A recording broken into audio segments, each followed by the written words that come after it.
maintenant il est temps de nous parler de notre cinquième et dernière pièce, La pitié dangereuse de Stefan Zweig. L'unique roman d'ailleurs de Stefan Zweig, mis en scène par l'anglais Simon McBurney, avec les troupes des comédiens de la Schaubühne de Berlin. Alors autour de la table pour parler de cette pièce, nous réaccueillons Strapontine, Maxime et toujours Catherine. Quatrième mur. Oui. Oui. Donc, est-ce que quelqu'un pour nous pitcher la pièce? J'ai peur de trop en dire. Bon, c'est l'histoire. C'est l'histoire d'un officier Hofmeiler. Enfin, c'est avant la Première Guerre mondiale. C'est juste pendant. Oui, c'est juste avant la Première Guerre mondiale. Oui. C'est l'histoire de cet officier qui, par ses faits d'armes, se fait inventer par le baron Keslavia. Ouais. Et donc il se fait inviter en fait chez ce baron et il est ébloui, tout se passe bien dans la soirée et sur un malentendu il veut inviter la fille de ce dernier à danser. Oui. Sauf que cette dernière, Edith, est paralytique et totalement mortifiée par son geste qu'il considère déplacé. Il s'enfuit et finit par revenir s'excuser en lui envoyant des fleurs. Et c'est là que tous les malentendus et les non-dits vont s'installer puisque cette dernière va croire qu'il le courtise et il va le laisser, pour pas vouloir la blesser, va le laisser dans ce malentendu. Oui, mais c'est une mécanique implacable, c'est un piège qui se referme sur ce lieutenant. Eh bien justement, je trouve que ce piège n'est pas bien rendu dans cette pièce. Alors on va pas être d'accord, clairement on va pas du tout être d'accord. Vas-y. Alors moi ce que je trouve incroyable, déjà la première chose à dire, je trouve qu'il y a un rythme incroyable dans cette pièce, c'est millimétré. Il n'y a pas un temps mort, on est pris du début à la fin, ça dure 2h05. Moi j'ai été complètement happé par la pièce, vraiment. C'est très. On voit vraiment ce piège se refermer sur lui. Ça part d'une maladresse. Il invite cette fille paralytique à danser sans se rendre compte qu'elle est handicapée et il va se sentir redevable. Et surtout que le baron est un homme important, il ne veut pas se ridiculiser auprès de toute la ville, et donc il va se sentir redevable, il va commencer par lui envoyer des fleurs, et ensuite ça va être ensuite on va l'inviter, ça va devenir une personne importante dans la maison, parce que forcément le baron est content qu'il y ait un homme qui s'intéresse à sa fille, donc lui il va être complètement pris au piège, il va plus pouvoir revenir en arrière, et je trouve que cette mécanique est très bien retranscrite sur scène. La mise en scène qui en notre sens, montre vraiment ce piège qui se referme. Déjà parce que ça va très vite, qu'on a les personnages qui sont complètement dédoublés, puis qu'on a les voix de certains personnages qui parlent par-dessus d'autres comédiens qui sont en train de jouer l'action. Au tout début, on ne sait plus qui on doit regarder. En plus, c'est surtitré. Et ça nous prend vraiment dans... Alors, on n'est pas ému. Si je vois quatrième mur qui fait oui de la tête, on n'est pas ému, c'est vrai. Mais on ne peut pas s'arrêter de suivre vraiment tout ce qui se passe sur la scène. On est happé par le spectacle. Et on va laisser la parole à quatrième mur qui n'est pas du tout d'accord. Je suis parfaitement d'accord avec tout ce que vous avez dit. C'est parfait. C'est tellement parfait que ça en est froid et désincarné, je trouve. C'est une belle mécanique, splendide, qui fonctionne extrêmement bien, mais qui ne distille pas. Quand on lit le texte de Zweig, il y a une espèce de suspense haletant qui vous prend. Alors, et je trouve que ce n'est pas du tout transmis avec la même force et avec cette espèce de chute qu'on voit arriver, et on ne le sent pas du tout, j'ai trouvé, dans la pièce. Mais je sais pas, alors peut-être parce que le texte, moi, m'avait extrêmement, alors j'ai lu il y a un certain temps, mais je m'en souviens, vraiment ça m'avait beaucoup marqué, et donc j'ai trouvé que c'était très propre, parfait, mais j'ai totalement dépourvu d'âme, et ça ne m'a pas, je me suis pas ennuyée, mais je n'ai pas retrouvé. Alors effectivement, le roman est quand même très psychologique parce que quand on lit le roman, il y a énormément de descriptions de ce mécanisme dans lequel la pitié justement joue et l'entraîne toujours un petit peu plus loin où il ne veut pas aller. Il est complètement ballotté par lui-même, mais à travers ça, et c'est très difficile de rendre ça en pièce de théâtre. Ça, je le reconnais. C'est une narration interne et justement ça a été rendu par ces doubles voix des personnages et enfin, on peut pas te contredire parce qu'effectivement c'est ce que tu as ressenti, mais c'est vrai.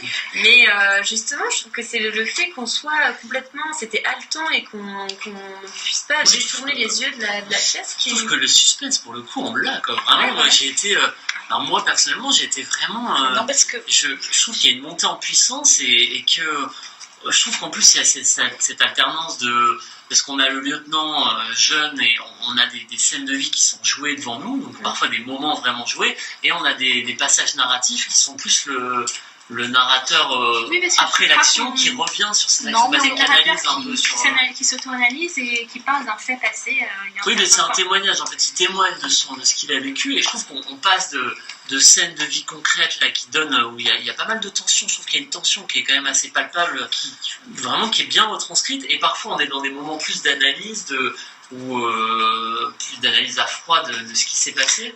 Et il y a des va-et-vient entre. Moi, j'ai pas trouvé assez machiavélique justement par rapport à ça. Je trouvais que c'était effectivement c'est très mécanique, mais c'était pas machiavélique. J'ai pas ressenti cette espèce d'inéluctable, de choses qui échappent. C'était tellement maîtrisé. Voilà, c'est tellement maîtrisé sa mise en scène, tous ces effets de mise en scène.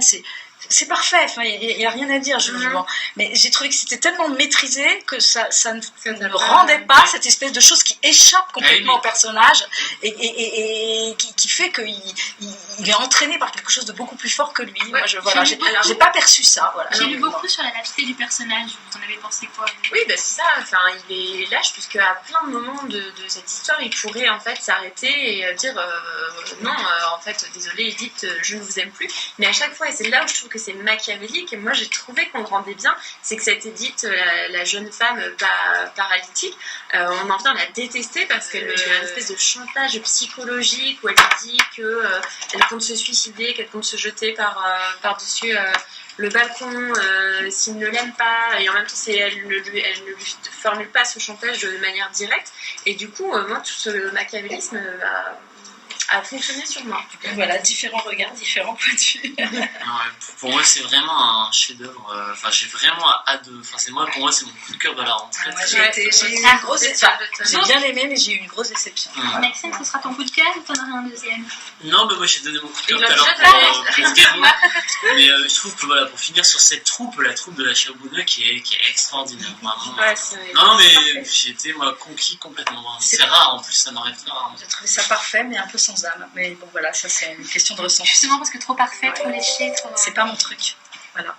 Alors moi j'ai un coup de cœur. Je t'écoute, quatrième. Donc voilà, c'est l'homme hors de lui qui est à la colline. Et juste une petite chose, c'est que Dominique Pinon et Valère Nobarina, avec ses mots, arrivent à nous caresser la zone du langage du cerveau jusqu'à l'extase. Alors allez-y. Ça ne raconte absolument rien. C'est textuel ou sexuel? Ça ne raconte absolument rien. C'est tout, c'est la totale. Le cerveau, le corps, l'essence, tout, la totale. Donc allez-y et ne vous privez pas de ce moment magique. Et Strapontine, je me souvenais plus. J'avais le même puisqu'on va voir les mêmes spectacles, mais vous n'êtes pas toujours d'accord quand même. Que Maxime Powell sur Les démons, parce que j'avais pas du tout aimé la version du rond-point avec Romain Duris, mais alors pas du tout. Et là, pareil, au Montfort, j'ai trouvé que c'est très simple et en même temps ça fonctionne vraiment très bien. Et comme il en a déjà parlé et qu'on a un super retard, je n'en dirai pas plus. En effet, je te remercie. Avant de clôturer l'émission, je vais laisser Véro Théâtrel s'exprimer. J'avais juste un tout petit mot à dire. En fait, c'est un coup de cœur. J'y ai pensé pendant l'émission, donc c'est complètement improvisé. Voilà, il y a un spectacle qui va se jouer le 4, le 5 et le 6 octobre, donc cette semaine, à Issy-les-Moulineaux, à l'Espace Icare. Ça s'appelle Diluvienne, Parole d'encre.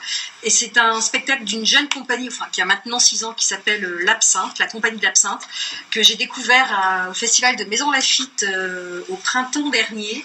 Et c'est franchement très qualitatif, très poétique, très littéraire, c'est très bien écrit, c'est bien joué. Ça mêle le conte, la légende, la mythologie.